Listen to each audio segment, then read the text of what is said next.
Здравейте, аз съм Владимир Димитров и тази сутрин в 6:30 на 19 февруари тръгвам от брега на река Тунджа в град Елхово по Тур Странджа.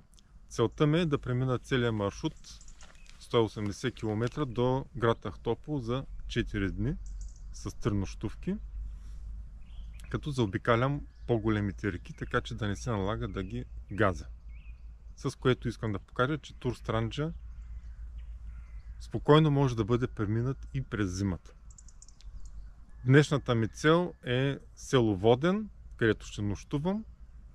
Утре продължавам към село Близнак, а третата нощувка ще бъде в къща с Боряна в местността Качул. Ще се движа сам с голяма раница, която е доста тежка. Благодаря на моята съпруга Гергана, че ме подкрепя във всички мои идеи и начинания. Благодаря на Ивелин Трошанов, който тази сутрин рано ме докара от Бургас до Елхово и вероятно след 4 дни ще ме вземе от Ахтопол. Благодаря на всички приятели, благодаря на децата ми за разбирането. Тръгвам сега по Тур Странджа. Моята цел е Ахтопол.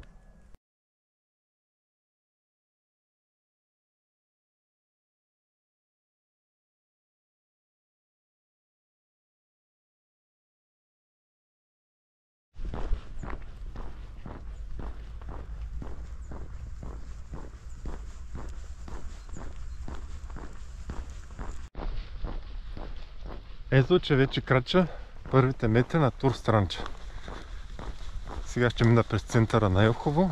Надявам се да намеря най-вкусните банички, да закуся и продължавам към село Маломирово. Централната улица на Елхово. В 7 часа сутринта почти няма хора. Затова пък за разходка е прекрасно.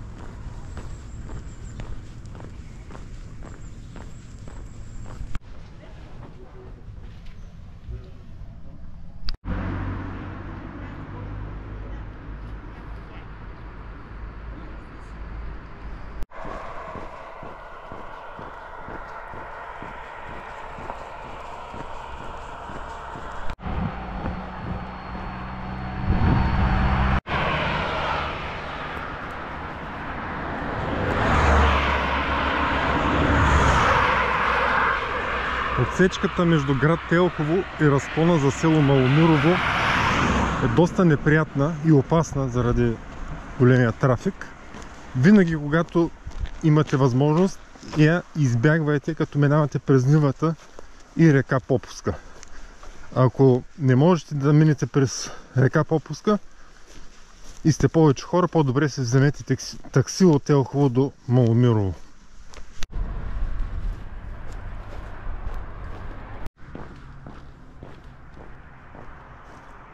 Разклона за село Маломирово.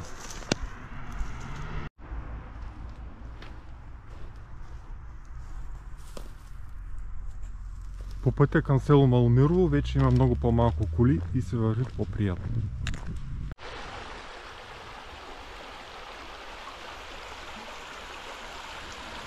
Река Попуска. Заради този мост се наложи да мина по асфалта. Иначе, когато е топло, когато водата е по-малко, не е проблем да се минава и през самата река. До тук изминах точно 8 км. Остава още 1 км до село Маломирово, то се вижда. Тази отсечка по асфалта е дори по-кратка, отколкото през полето, но не е за препоръчване заради големия трафик на коли.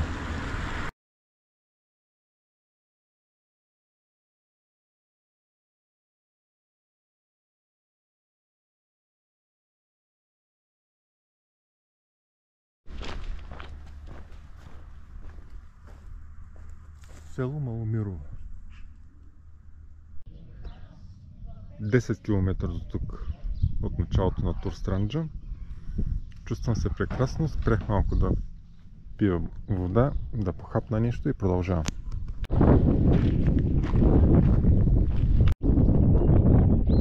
След Маломирово пейзажът се променя, коли вече почти няма, птичките пеят, слънцето ще се покаже, очертава се прекрасен ден.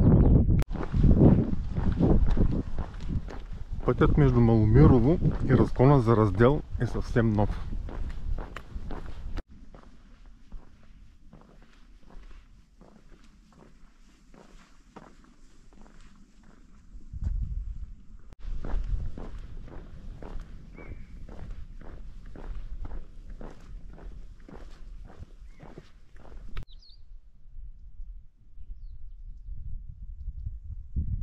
Разклона за село Раздел. 17 км до тук. Тур Странджа 2 км преди село Лалково. 21 км от началото. Тишина и спокойствие.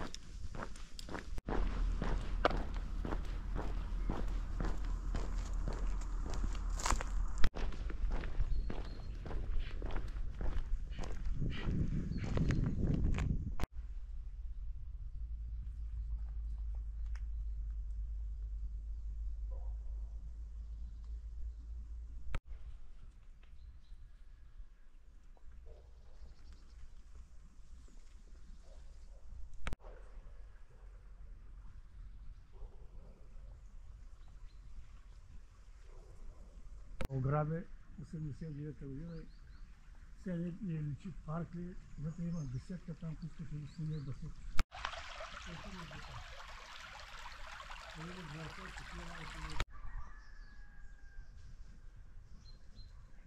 Село Лалково.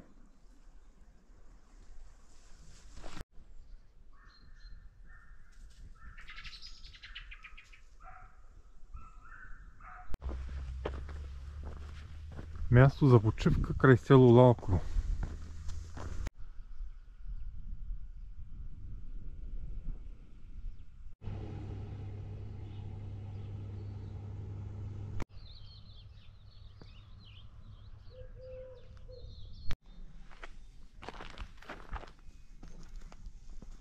Разклона за село Иглика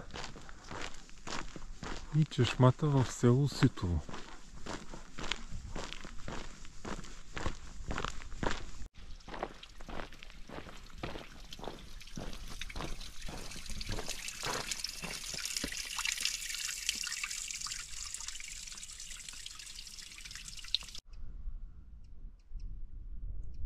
Към село Шарково. Виждат се вятърните генератори по границата с Турция.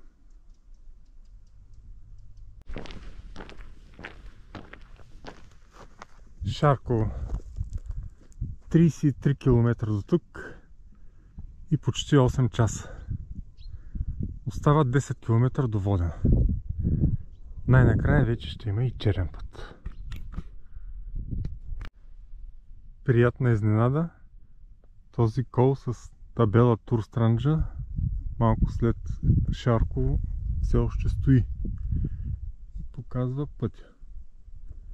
Натам е Воден.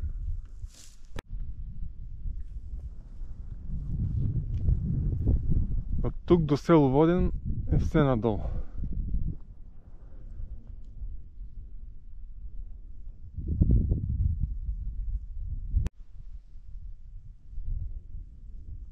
Пет километра преди село Воден отново асфалт.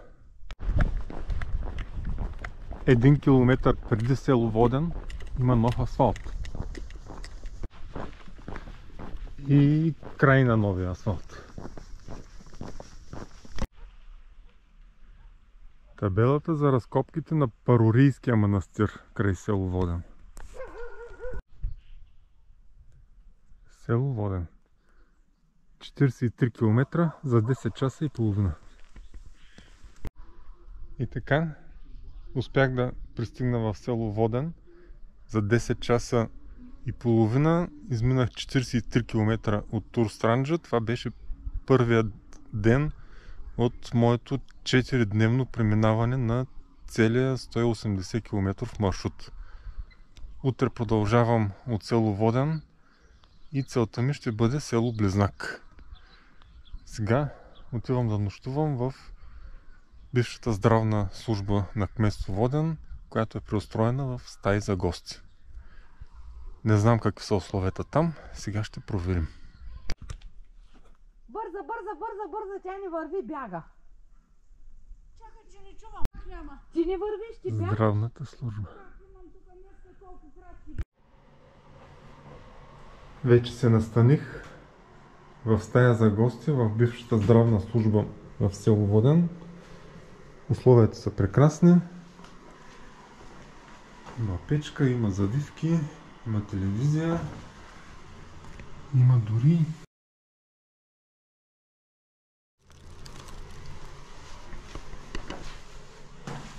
има баня, топла вода.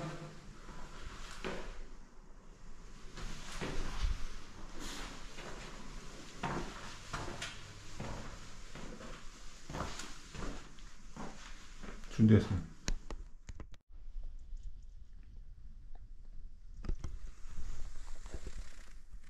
Добро утро!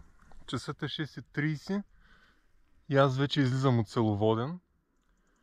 Тук трасето на Турстранджа прави остър завой наляво и в гората между Воден и Горска поляна пресича река Латлийска, която се влива в язовир Малко Шарково.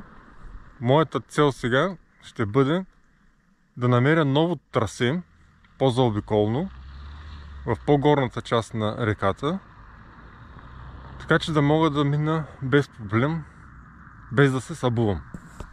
Сега ще видим откъде ще мина.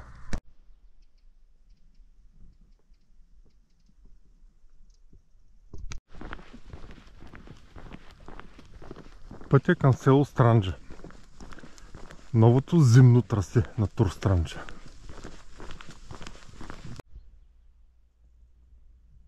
На това място се отклонявам от пътя за село Странджа. И тръгвам към Момена църква.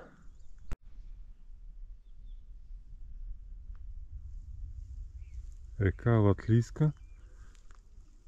Малко по-нагоре по течението, от там където е пресича Турстранджа. Оказва се, че и тук има вода. И сега ще трябва да намеря начин да мина на другия бряг. Успях да мина сух.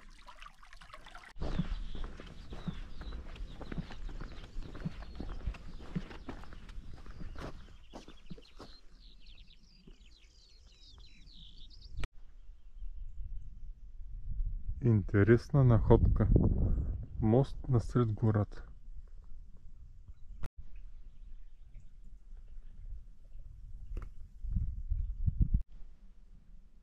Интересното е, че тук, ако някога е минавал път, сега има гора.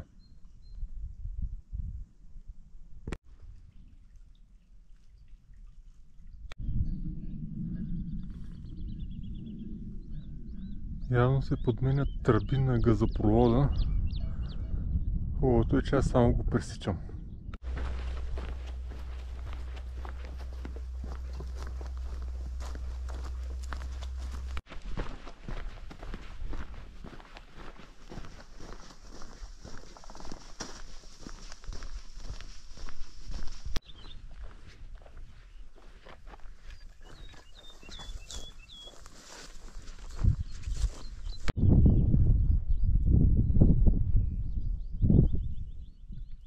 Прекрасно време.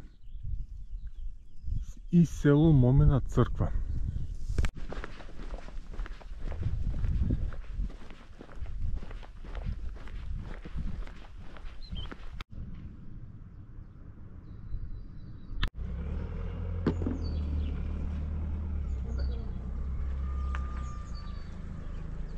Село Момена църква.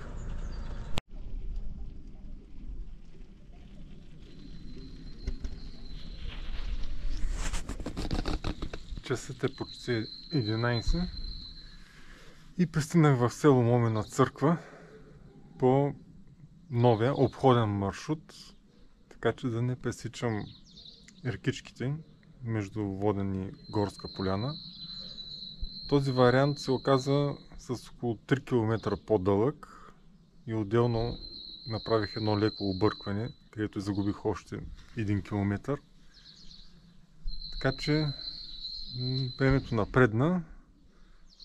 Не мисля, че този вариант е много удачен, защото едната рекичка, Алатлийска, пак имаше, макар и по-малко, но пак имаше вода и трябваше да се търси начин да се премине. Не ми се наложи да си събувам обувките, но може би и на старото място също може да се намери откъде да се пресече, така че да не се налага газене. Сега ще хапна и продължавам към село Факия. Село Факия. Признавам се, тук се изтъркатих и си хванах стоп.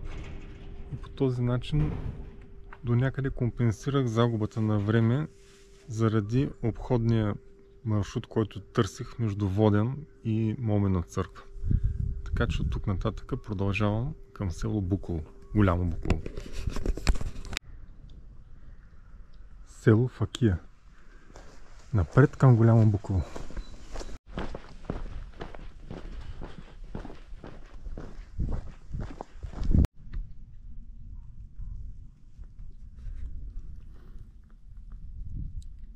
След село Факия пейзажът се променя.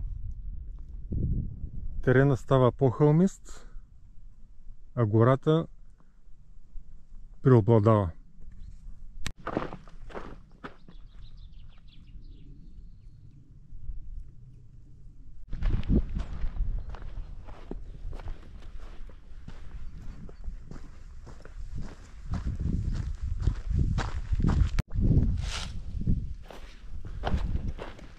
Място с буклук, оставено от бежанци, между село Факия и Голямо Буково. Аз лично очаквах много повече такива сметища, особено в западната част на Странджа. Интересна истината, това е първото по-сериозно сметище, на което се натъквам от Елхово до тук. И така, като се вървя, размишлявам върху някои неща за Тур Странджа и за Странджа. Странджа е едно прекрасно място. Една планина в България, която си е наша и не бива да я оставяме на който и да е, най-малкото на бежанци. До тук не съм срещал нито един бежанец. Факт е, че ги има, но не са толкова много, че да създават някакви проблеми. И си мисля, че всяка една бежанска криза е породена от някакви фактори, някакви външни причини. И като всяка криза си има начало, има и край. Тази продължава вече почти 10 години. И е въпрос на време да дойде нейния край. Тези бежанци някой ден ще спрат да преминават границата.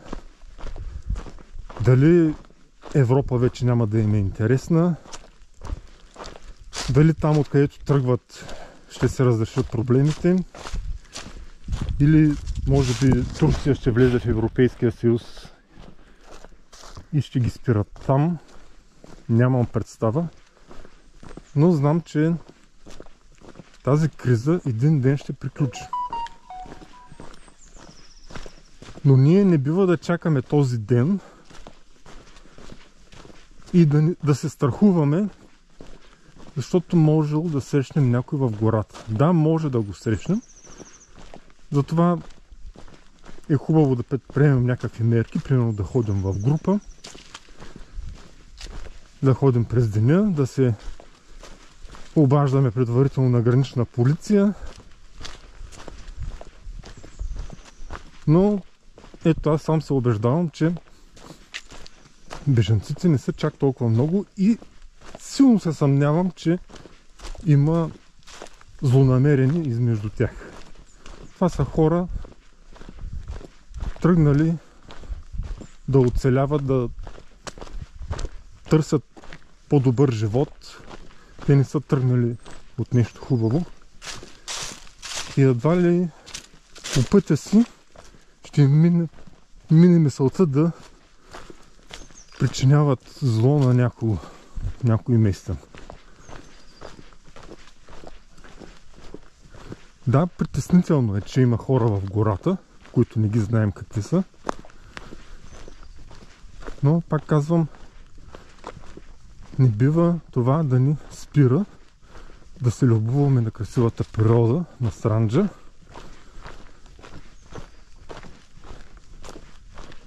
Това е територия, част от България, която ние трябва да я ползваме. Тук трябва да има живот, хора, деца, да имат работа, бизнес, да идват много туристи, защото има какво да видят, заслужава си.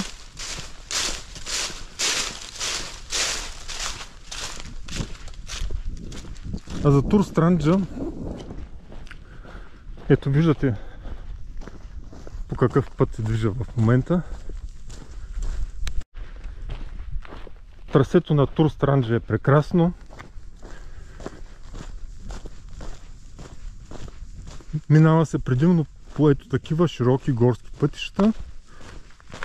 До тук имаше голяма част асфалт, което наистина е малко неприятно за пешеходно вървение, но примерно за колездачите пък е супер.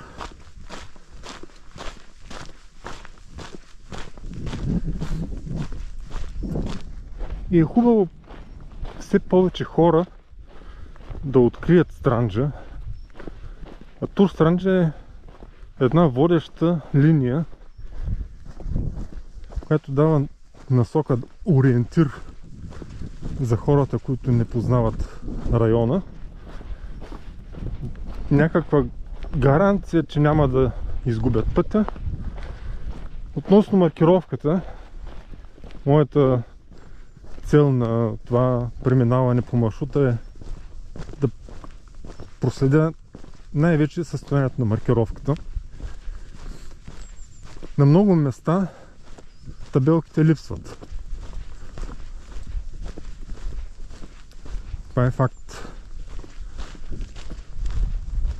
И знам, че умишлено някой ги сваля, но съм сигурен, че това са единични хора. Като цяло хората, които срещам по селата и между селата, са добронамерени, много ми се радват. Дори някои искаха да се снимат с мен, все едно съм някаква знаменитост. Хората са приветливи, добронамерени към туристи. Но да, има и такива местни, които не искат да идват външни хора. Може би за да не им пречат в дейности, които вършат. Ето сега се натъквам на второ сметище. Също доста сериозно.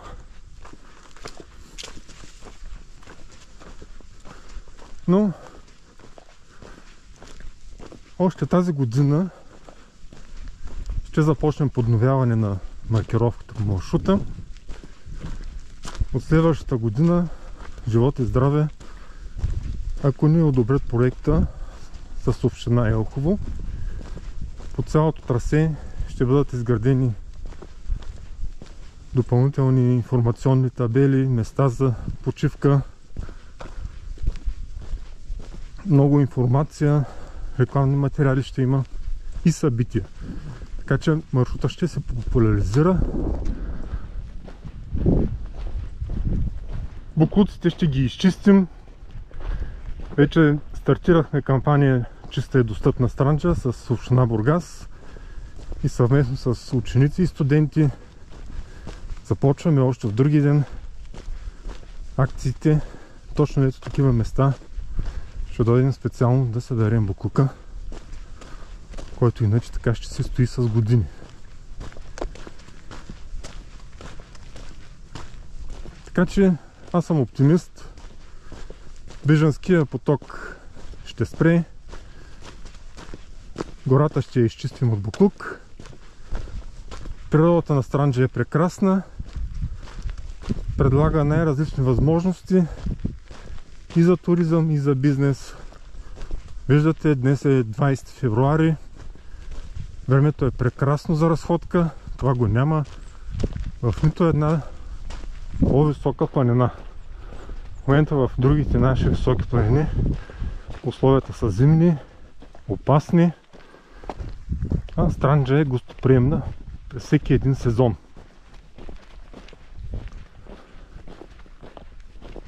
Другия въпрос, който всички задават, дивите животни. Ами до тук вече почти половината от маршрута. 2 пъти срещнах по 3 сърнички. Разбира се, и много крави, домашни животни.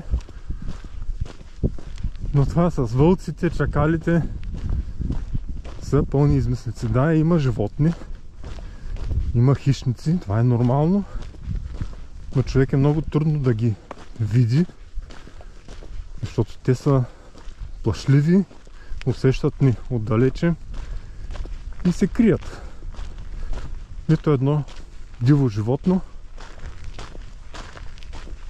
няма да дойде да нападне човек така, защото е гладно или защото му харесва. Могат да ни нападнат, ако се почувстват застрашени, ако сме ги изненадали, приближили сме се съвсем близо, особено ако имат малки. Но когато човек, ако е сам, от време на време дига някакъв шум, свирка си, пее си, животни няма да види, особено пък злонамерени.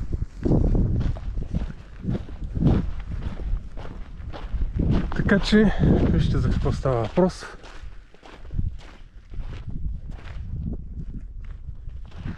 Това зеленото лично мен не ме радва много. Аз си спомням на това място преди години, когато започнахме първите походи на Зелена Странджа. Това бяха едни обрасли с храсти и единични дървета, масиви. След това ги изчистиха, подравниха и започнаха да сеят култури, някаква житна култура. Но за да се получи този тъмно отровно зелен цвят, тук са изсипани тонове химични торове. Освен това, този начин на обработка всяка година да се оре с големи трактори на такъв терен. Виждате наклона, доста е хълмисто. Това причинява голяма ерозия. Тук след всеки проливен дъжд почвата се отмива. А сме минавали точно от това място в края на лятото, есента, когато е прясно изорано и подравнено, валирано. Дори и при малко по-силен вятър почвата се разпрашава и се отбява. Така че ветрова ерозия, водна ерозия, почвата, плодородният слой заминава в реките, в дерецата. И този начин на обработка не е правилен, той е пагубен за природата, за почвата, за биоразнообразието, за всичко. И виновни за това, разбира се, са европейските субсидии. Защото никой няма да засее такава култура на това място, тази песъчлива почва, ако не се дават субсидии. Но това е много дълга трудна тема. Сега аз продължавам по пътя към село Голямо Буково. Ето там се виждат вече чувалите, големите чували с тор, които чакат да бъдат пръснати на това поле. Малко ще ги снимам и тях. Ето ги огромните чували с изкуствен тор, които чакат да бъдат разпръснати вероятно на ето тази нива, за да имаме този зелен цвят. Ето какво съдържа чувала.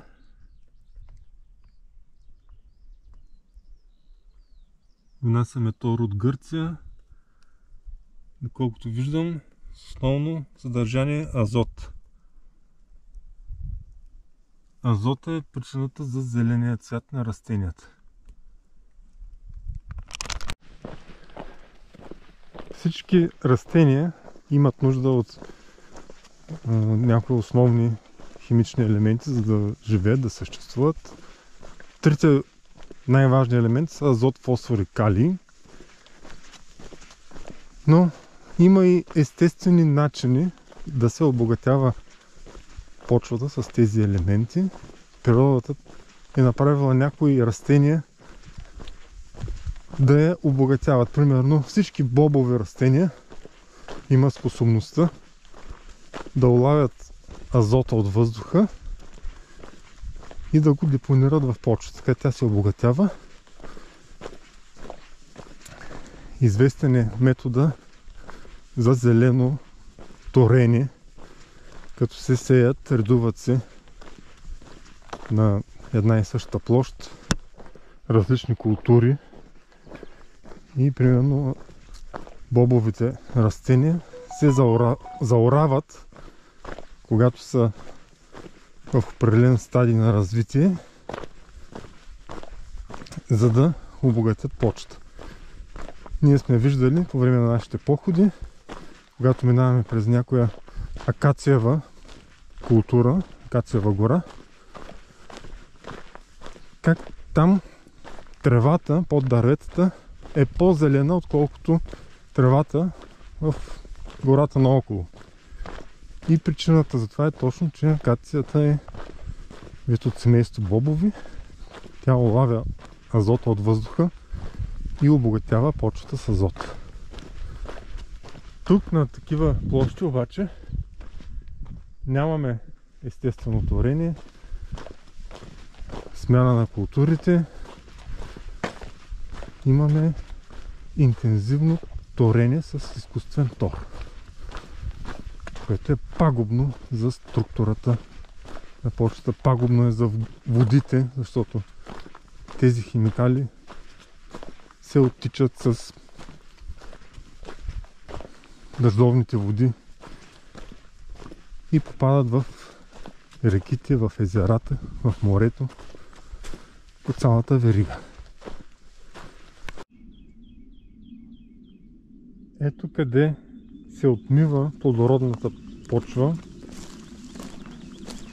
с дъждовете, в деретата, в реките. Така се затлачват коритата. Създават се предпоставки за сериозни наводнения. Ако зависеше от мен, на такива терени с голям наклон, въобще всички планински райони с отдалечени села, бих разрешил да се дават субсидии единствено за трайни насаждения и за зеленчуци, за производство на зеленчуци. Нека в селата да не идват само големи трактори, които да орат за ден-два нивите и да се тръгват. Нека да дойдат млади хора в трудоспособна възраст, които да имат работа в тези райони. Но с този начин на обработка на земите работа за хората няма. Има работа за големите трактори и комбайни. Ето пример за ерозия, причинена от повърхностния воден отток. Тази изорана нива.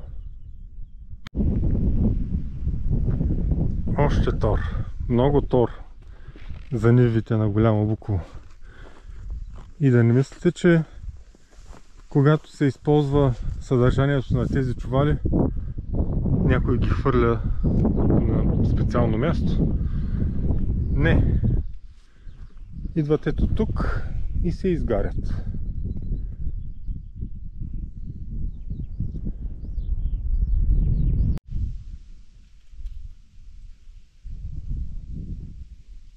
Импровизирана кариера за инертни материали в гората. Инертните материали се използват за запушване на рововете, причинени от ерозията, от стичащата се вода от този гладко обработен блок. Рововете по пътя са запушени до следващия силен дъжд.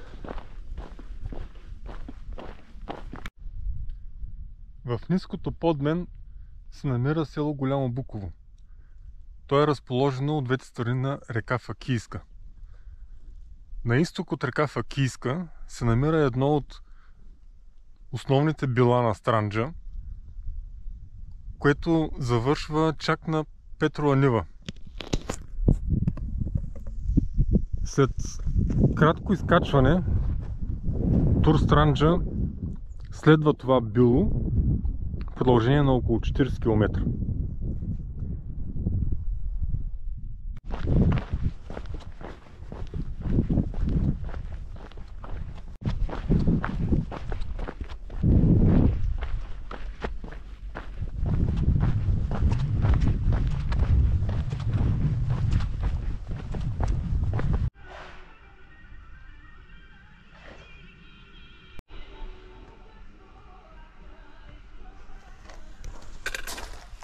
Село Голямо Буково.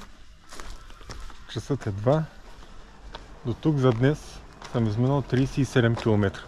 С изключение на 8-те км от Момина църква до Факия, които ги взех на стоп. Продължавам към село Близнак, още 15 км.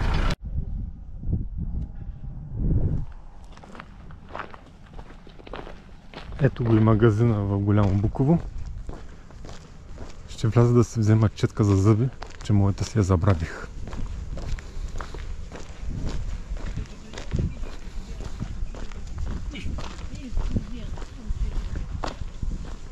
Здравейте!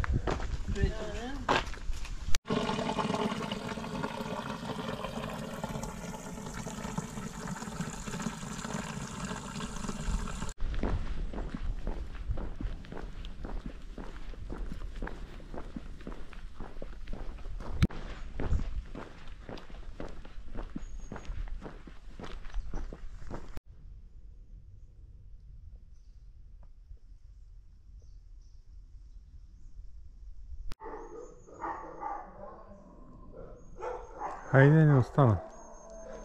Още 12 км до Близнак.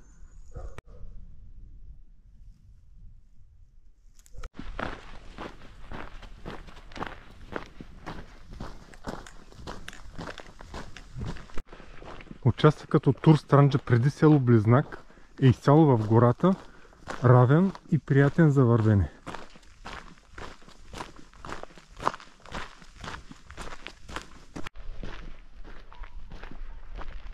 Влизам в село Близнак.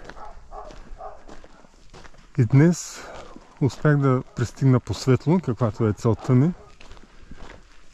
Изминах общо 51 км от село Воден, но 8 от тях бяха на стоп. Така че съм извървял 43, точно колкото и вчера. Днес съм се движил общо 11 часа и половина.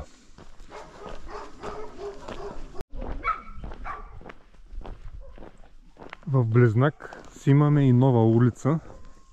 Казвам имаме, защото преди 3 години купихме ето тази стара къща. Тук, на това място, това са 2 дворни места. Планираме да направим база, на която да провеждаме детски лагери и други събития на Зелена Странджа. Малко се забавихме във времето заради инсулта, който получих малко след това, но мястото е тук и идеята, вярвам, някой ден ще се осъществи. А сега ще бъде моето първо нощуване в нашата близнашка къща. Тя е доста порутена, но тази вечер поне ще имам подслон и ще съм на сухо. Дори съм се запасил с провизии. Имам и чисти дрехи, така че тук ще се пременя и утре продължавам по Тур Странджа, като от тук няма да продължа по официалното трасе към Евренозово и Звездец, а ще тръгна по пътя към Босна и оттам към село Заберново, за да мога да заобиколя река Младежка и да може Тур Странджа да се прави и през зимата. Лека вечер от мен. Утре продължаваме пътешествието.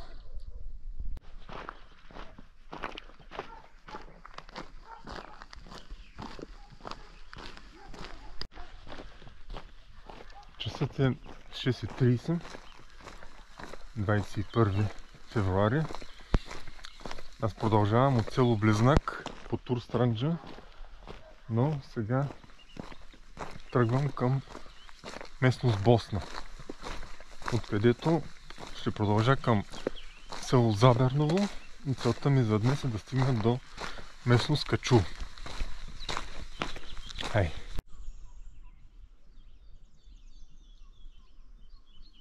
Единственото естествено блато в Странджа е край село Близнак.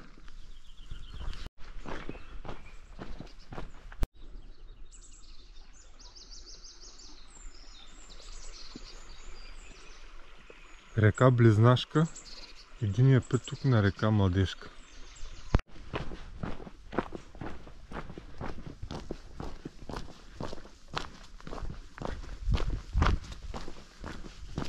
Билния път към Босна.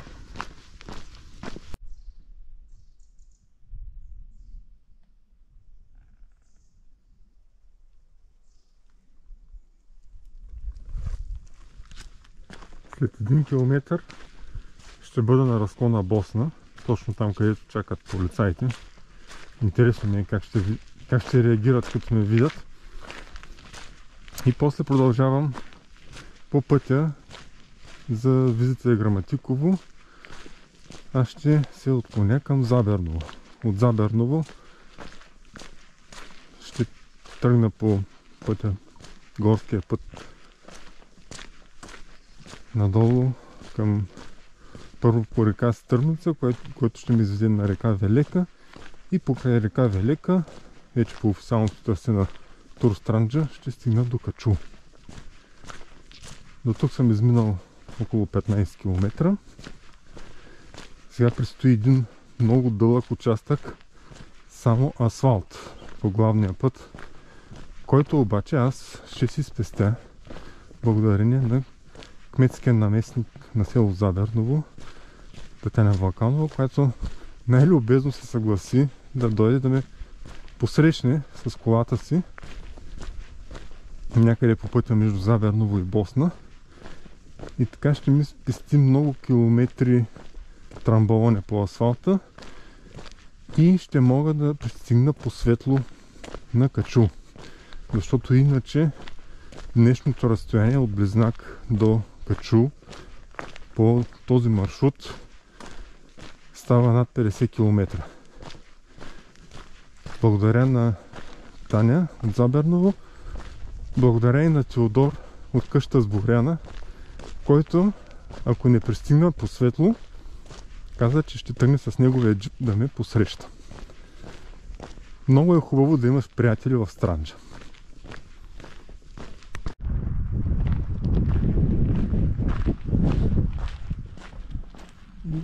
Местност Босна.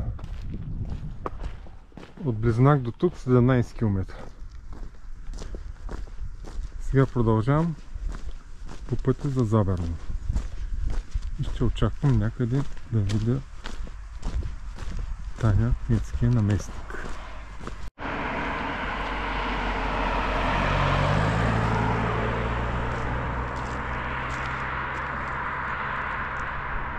Бургас е на 40 км от тук. Ако хвана стоп, след половин час мога да съм си вкъщи. Идеята е много изкушаваща, но аз продължавам към Качул.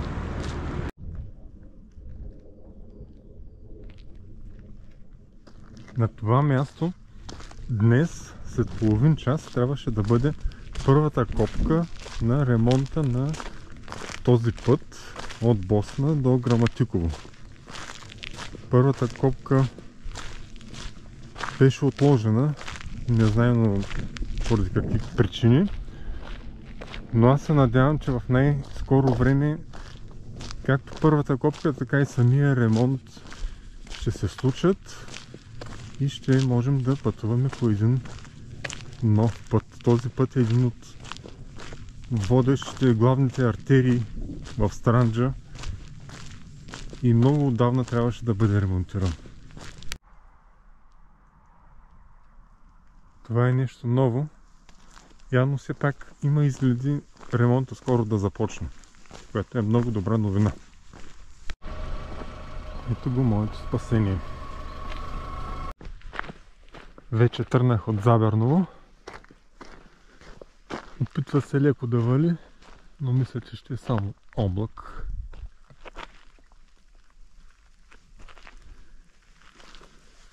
Продължавам към Качул.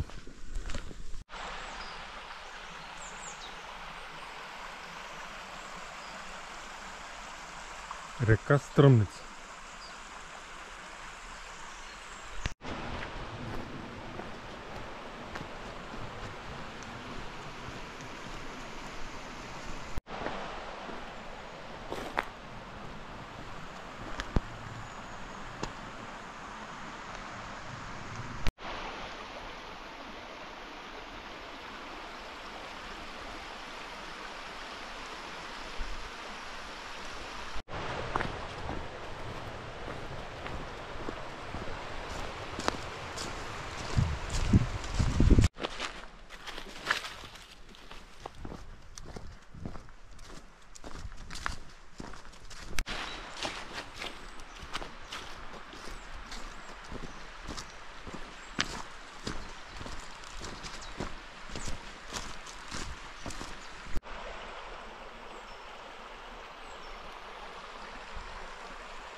Абсолютно спокойствие.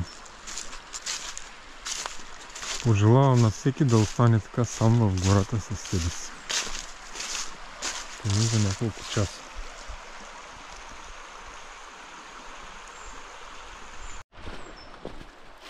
Чувството е невероятно. Слънцето топли. Чуват се само птичките и шума на реката. Гората се събужда. След малко ще изляза на река Велика, там където река Стръмница се влива в нея. Само за няколко километра,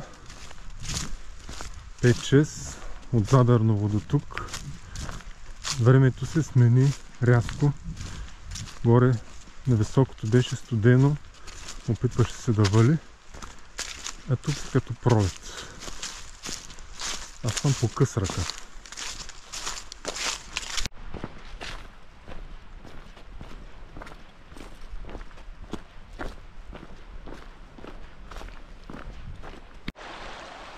Река Стръмница се влива в река Велека.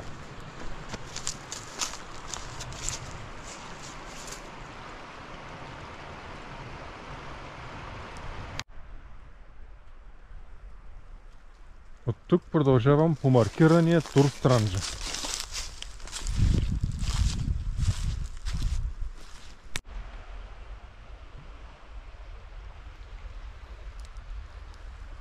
Тур Странджа и река Велека.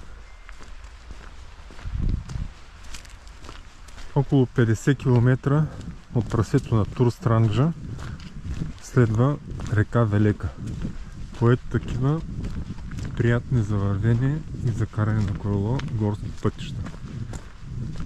Тук през лятото, когато е зелено, се образува един зелен тунел, през който ние се движим.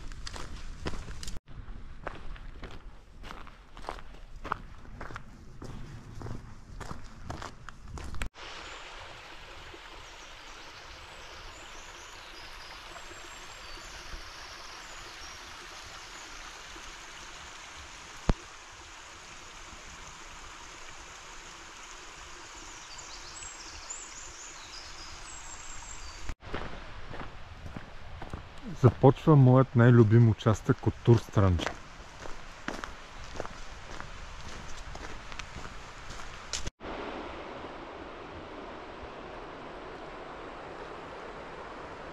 Река Велека.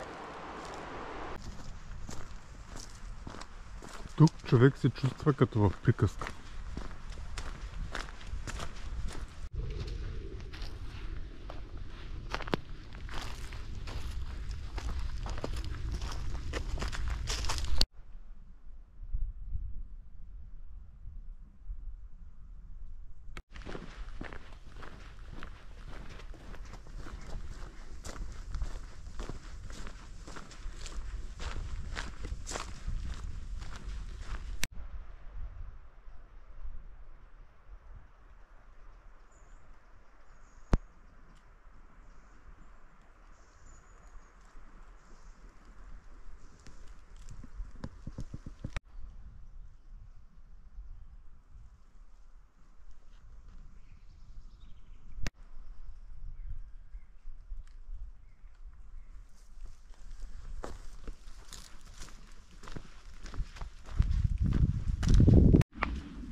След 15 км отново стъпвам на асфалт. 15 км от Заберново до Качул.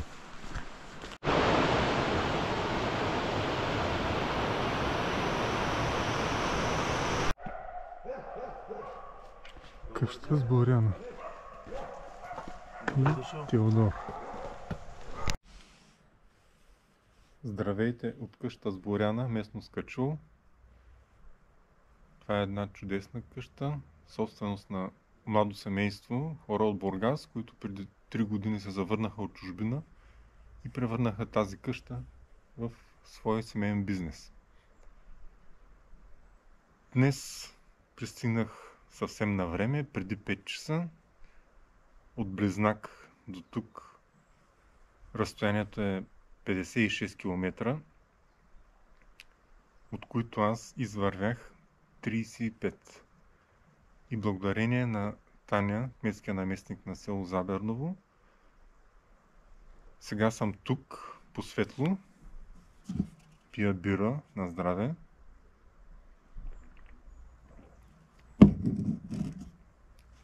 А не трамбовам още по трасето, защото това разстояние от Босна до село Заберново 21 км по асфалта, ако трябваше да го вървя, краката ми щяха да се разбият и още сигурно щях да съм някъде след Заберново.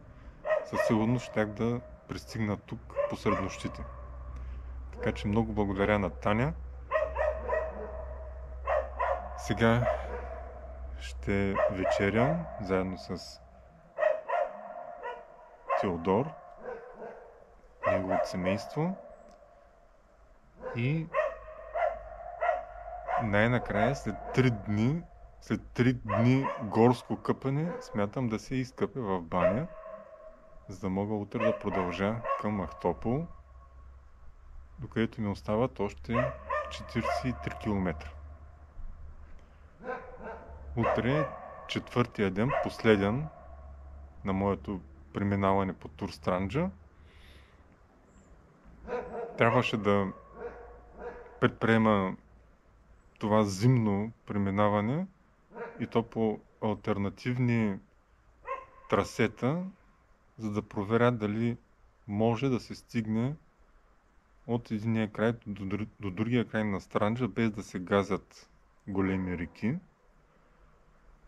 Честно казано, в такова прекрасно време, нищо че е февруари, аз предпочитам да нагазя и да се разхладя и да си измия краката в някоя бистра река. Но разбира се, времето е променливо, както и днес.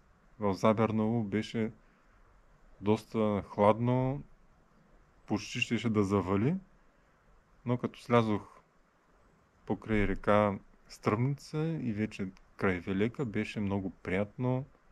Температурата може би 15 градуса, пролетно време. Много са предимствата на зимното вървене в Странджа. Някои от тях са, че е хладно, върви се много по-лесно, пие се по-малко вода. Аз съм човек, който пия по много вода, не мога да издържам без вода. Ако трябваше да правя такива преходи по около 40 км на ден в горещо време, 5-6 литра вода на ден нямаше да ми стигат. До тук изкарвам на ден с около 2 литра и половина, което много облегчава носенето на водата, защото по маршрута не навсякъде има чешми, особено днес никъде не видях чешма. И това през лятото определено си е проблем. В Странджа водата не е много. Друго предимство е, че няма висока трева, върви се по-лесно, няма кърлежи и най-вече мухички, които през лятото са много досадни.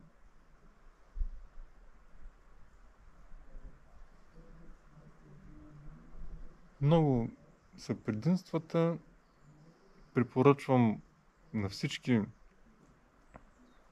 ако имат възможност, да дойдат в Странджа и през зимата, защото тя се е достъпна през всички сезони.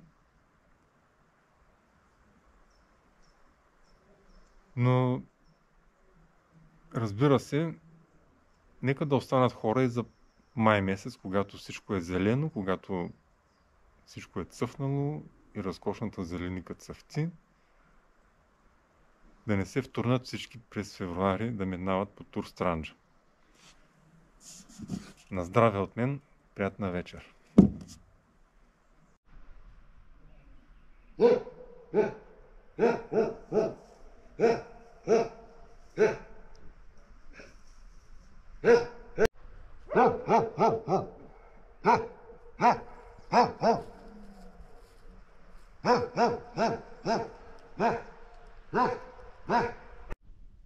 Условията в къща с Боряна са като в луксозен хотел.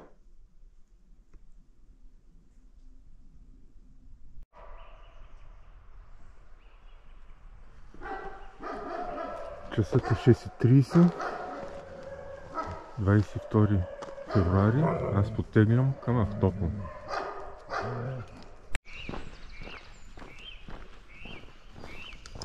Мостът над река Велека в местността Качу. Ето е реката.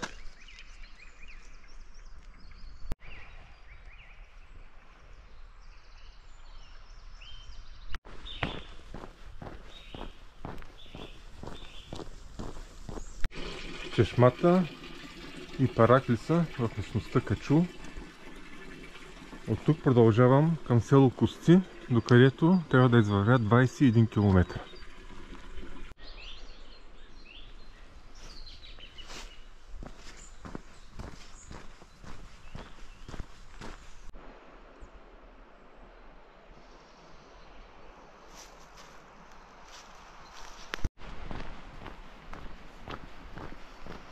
Разклона за Ндипасха, тракийското оброчище. От Качул до тук разстоянието е 5 км по много приятен, валиран, чакалиран горски път. От тук нататъка няма да е толкова гладък пътя, но имам още 15 км до Кости.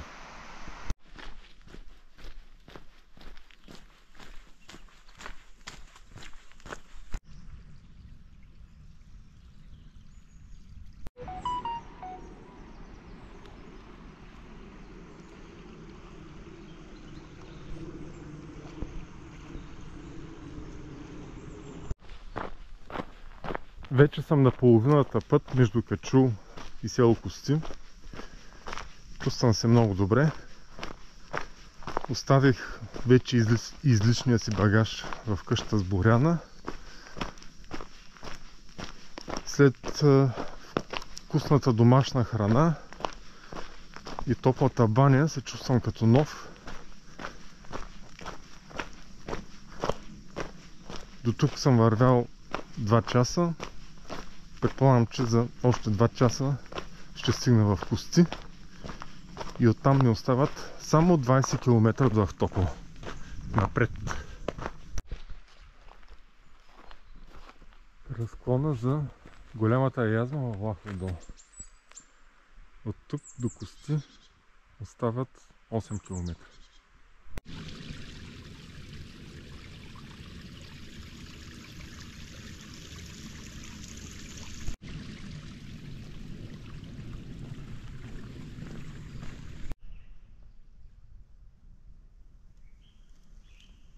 Река Велека и Турстранджа. Сухата река. Ясно е защо се казва суха. От тук започва маршрутът на Зелена Странджа към пещерата Светилище Света Марина. Скоро ще го направим отново. Открим табелката.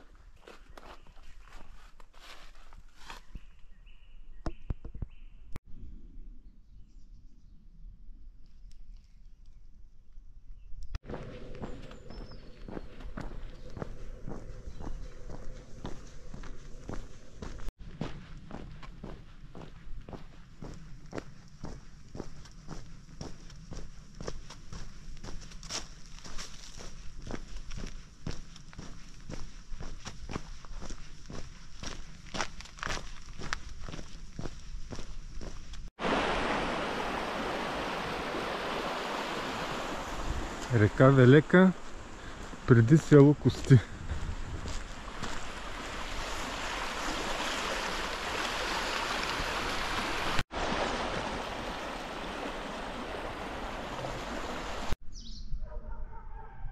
Село Кости. 21 км до тук. Час е 11:15. Ще почина малко, ще хапна и продължавам към Бордюлово. Къщата за гости на горско стопанство Кости.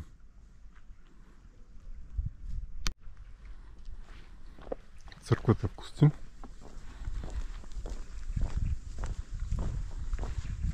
И горското стопанство.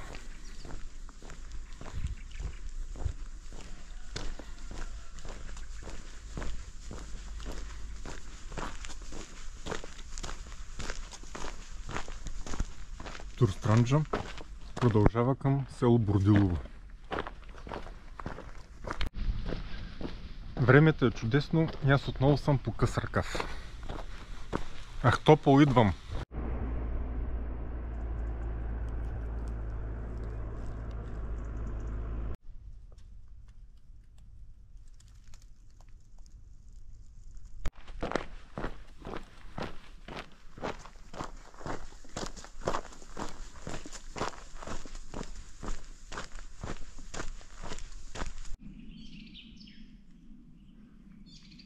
Река Велека след Кости.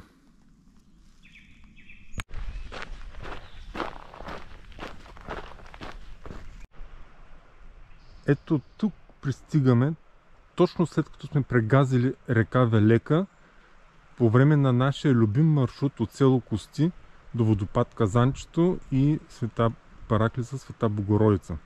Очаквайте го отново през май месец.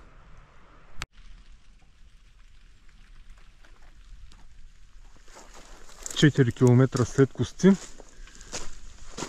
тук вече свършва чакалирания път по Турстранджа. От тук нататък към Бордилово ще има по-малко камъни, което много ме радва. Опитва се леко да вали. Много освежаващо. Времето е с мен напред към Ахтопол.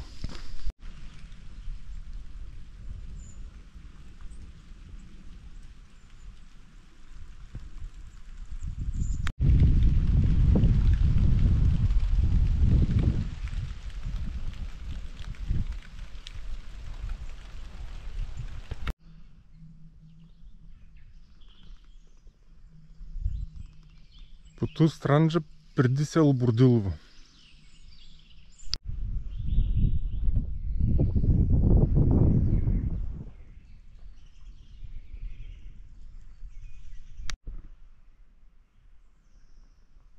Тук малко експериментирах и попаднах в Лонгозна гора. Иначе трасето на Турстранджа минава ето там, където е минавала някогашната теснолинейка. За мой късмет намерих ето това дърво, по чието корени сега ще премина. Намирам се няколко километра преди село Бордилово, точно на трасето на някогашния влак, който е свързвал село Кости с Ахтопол. Това е била теснолинейка товарна, която е служила да се транспортират дървените материали, трупите от Странджа към морето до Ахтополското пристанище. Днес там, където са били дървените мостчета, градите са изгнили и ги няма, но каменните основи стоят. Ето на това място работниците изградили товарната теснолинейка, са си написали имената и годината. 11 септември 1951 година. Мястото наистина е много загадъчно.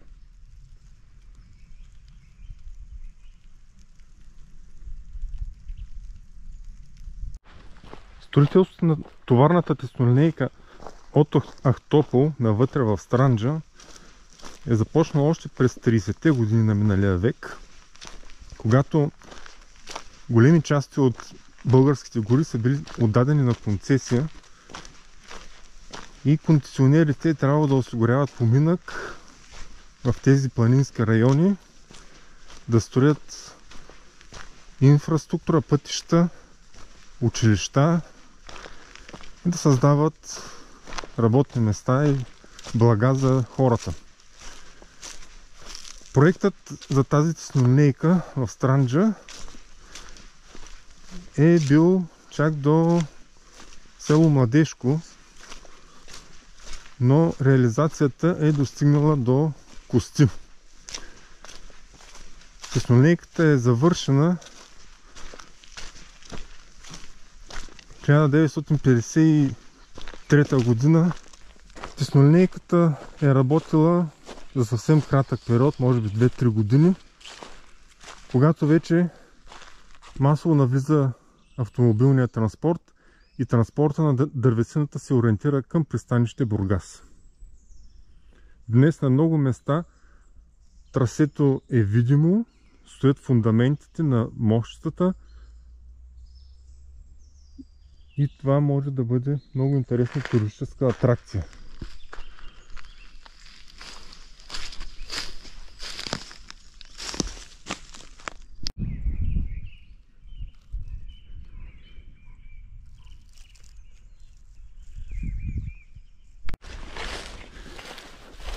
точно в момента, в който от всякъде бях заобграден с вода и нямаше начин да продължа без да се намокра по Тур Странджа преди село Бурдилово, ми се обади моя приятел Иван Камбуров, експерт в дирекцията на Природен парк Странджа, и ме подсети за пряка пътека, която се изкачва нагоре към билото Певтич и после се спуска обратно, като по този начин се спестява разстояние, но има по-голяма денивелация. Благодарение на това изкачване обаче се избягва газенето на мочурищата, които през зимата са около река Велека. Сега ще видим тази пътека къде ще ме изведе. Тайната пътека ме изведе на широк горски път, по който вече съм минавал, и вярвам, че ще продължа без да се мокра. Благодаря ти, Иванка, че ми се обади, и това, ако не е чудо, да ми се обадиш точно в момента, в който бях в задънена улица, а съм стоял на началото на тази тайна пътечка. Днес се случват наистина чудеса. Продължавам към Бурдилово.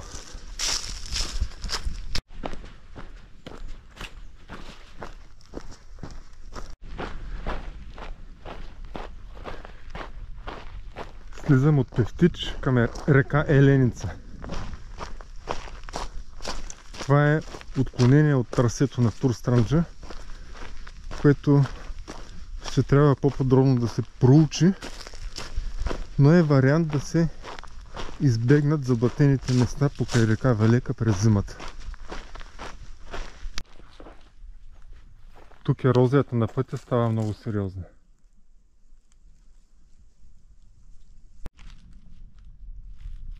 Рововете са дълбоки повече от 2 метра.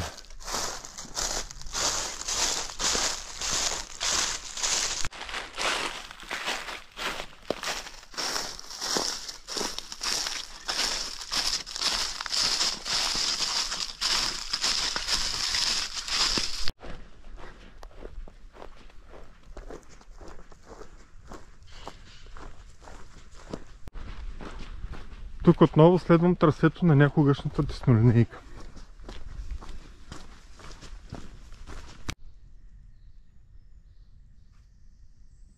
Още едно много интересно място по трасето на Тур Странджа и някогашната теснолинейка.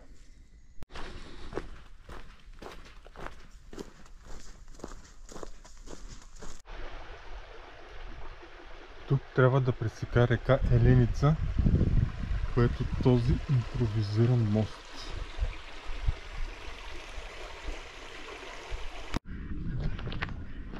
Ето го и село Бурдилово, Тур Странджа.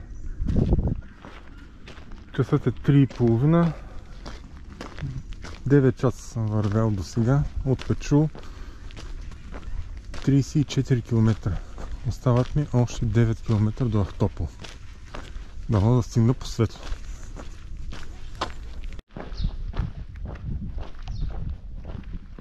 Село Бурдилово. Последното село преди Ахтопол. По моя дълъг път от Елхово до тук. Ще направя кратка почивка, ще напълня вода и продължавам. Последни 9 км. След Бурдилово има 3 км изкачване до местността Дренчето. От там нататък до Ахтопол е равно и спускане. Изкачването свърши. От тук остава по-лесната част до Ахтопол, спускането.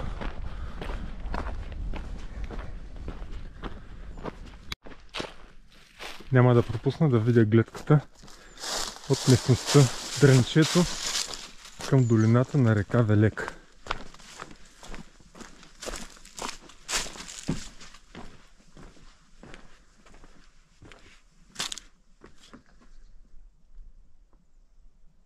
Чудно.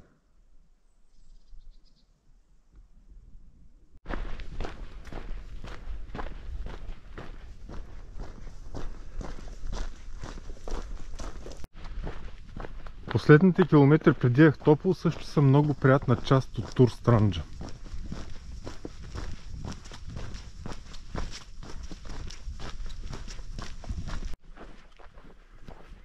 Ето го! Морето, дългоочакваната цел. 4 дни вървя до тук. От Елхово до Ахтопол. Часът сега е 5:10. Имам достатъчно време да стигна по светло. Смятам, че до 6 най-късно ще бъда в Ахтопол, на пристанището, на мостика, където е крайната точка на Тур Странджа. От река Тунджа до Черно море. От кея в градския парк в Елхово на река Тунджа до кея на морето в град Ахтопол. Маркираното трасе е 177 км, но понеже аз правих обходи на реките, моето разстояние стана повече от 190. Тук преди Ахтопол също се наложи да коригирам трасето. Дори тук ще се наложи и официалната маркировка да се промени, защото пътя на старото трасе в един участък вече не съществува. Той е толкова изровен от дъждовете, че там дори и пеша е трудно да се мине. Но има много хубав обход през гората, много приятен маршрут. Удължава се с може би 1 км, половин километър, но там ще бъде и официалното трасе. След като приключа, ще анализирам всички участъци, които има промени по тях. Някъде, където се налага, ще се промени маркировката или ще се добави допълнителна. Но още следващите дни ще публикувам в сайта на Тур Странджа, turstrandja.bg, новия трак за преминаване на Странджа, без да се налага да се газят реки. Аз успях да стигна до тук без да газя нито една река, без да се налага да се събувам обувките. През зимата, когато реките са пълноводни. Така че може да си изтеглите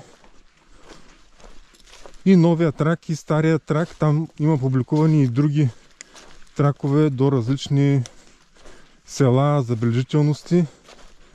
Това е най-актуалната, най-точната информация, защото ситуацията по трасето се променя всяка година.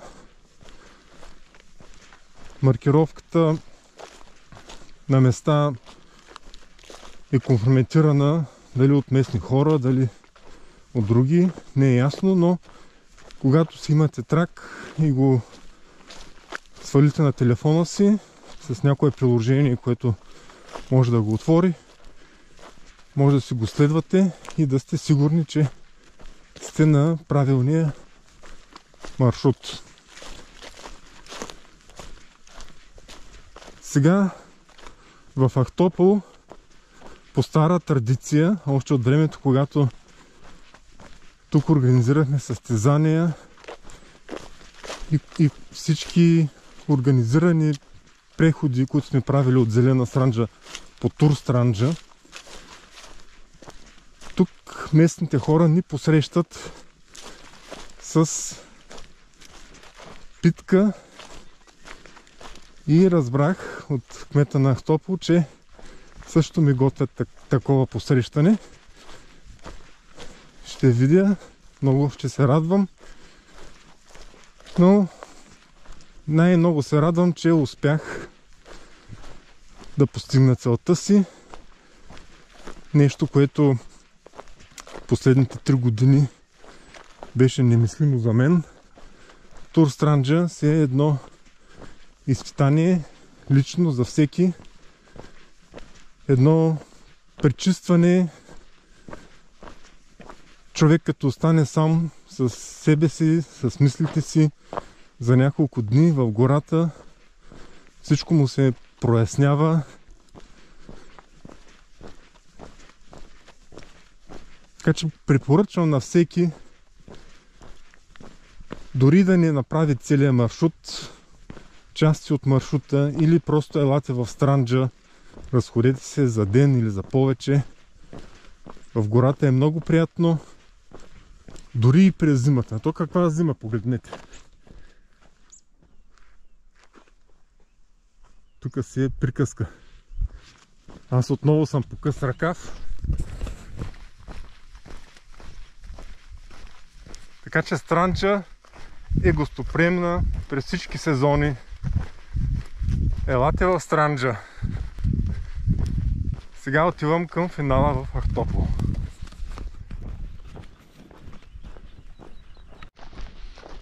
Тур Странджа наистина може да се превърне в българското Ел Камино. Дори много повече, защото никъде в Европа няма подобна красива запазена гора, както тук в Странджа. Странджа е ниска, няма големи изкачвания и слизания, не е екстремна планина. През зимата няма опасности, както в другите високи планини. Така че във всеки един сезон може да се идва тук в Странджа. И тук има разнообразие от забележителности за хора с различни интереси. Всеки има какво да види, какво да намери и да остане тук поне ден или повече. Тур Странджа е един начин хората да опознаят Странджа и в същото време Тур Странджа може да се превърне в поминък на много от местните хора. Както пътят в Испания е свързан с много местни бизнеси, така и тук в Странджа може да се развива такъв туризъм, защото има уникална природа, има много забележителности. Още малко трябва да се пооправи и маркировката, и самото трасе. Трябва да се включат повече хора. Ето тук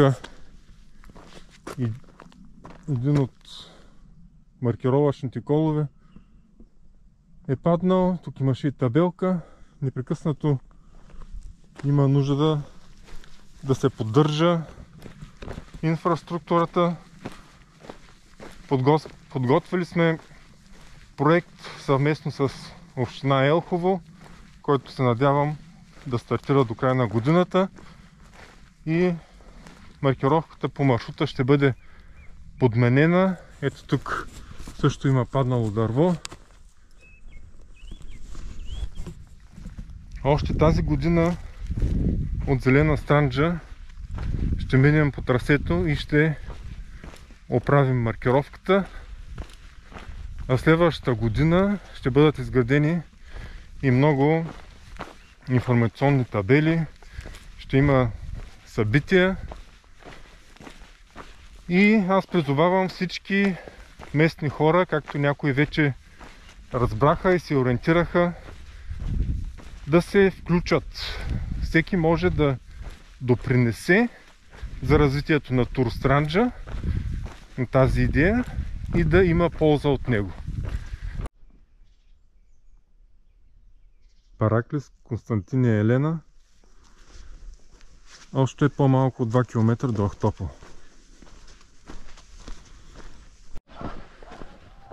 И най-накрая влизам в Ахтопол. След съвсем малко време ще бъда и на пристанището, където ме очакват. Последни метри до финала на Тур Странджа. За 4 дни над 190 км. След малко, като стигна на мостика, ще видя точно колко. За мен е важното, че всеки ден успявах да пристигам по светло.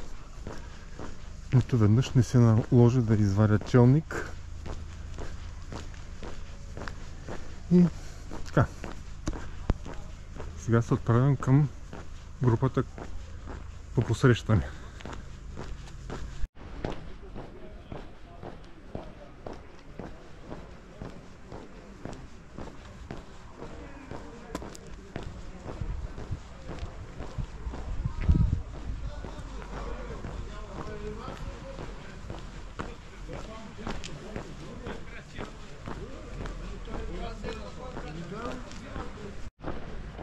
Иво, здрасти. Здрасти, здрасти.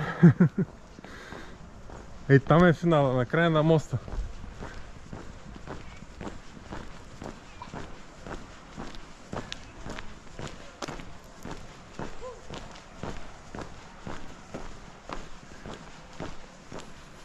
Имам си посрещач там.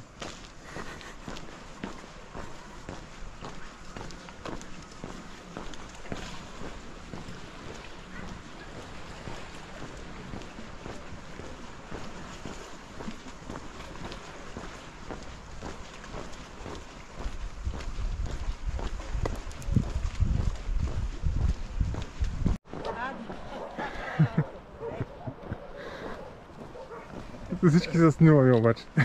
Да. Добре дошъл. Добре дошъл. Да видим какво показват устройствата. Общо за 4 дни 196 км, от които 29 съм минал на стоп. Останалите съм ги извървял. А днес от Качул до Ахтопол 45 км.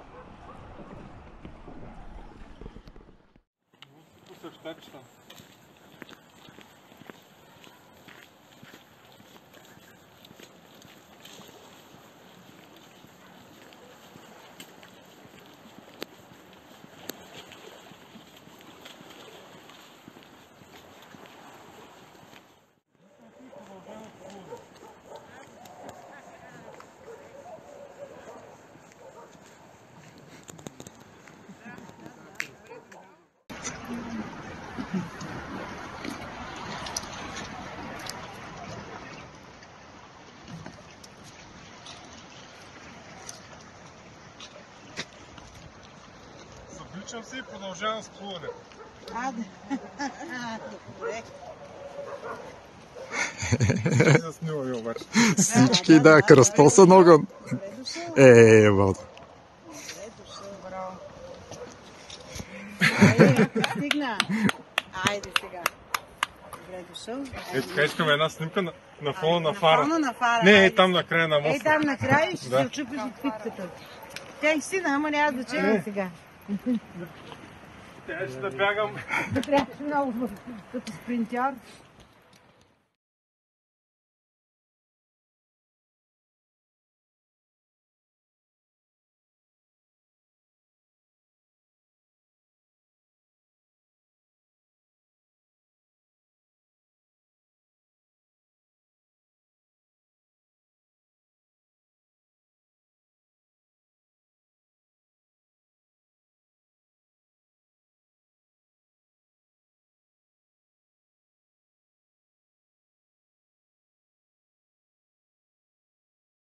Елате в Странджа.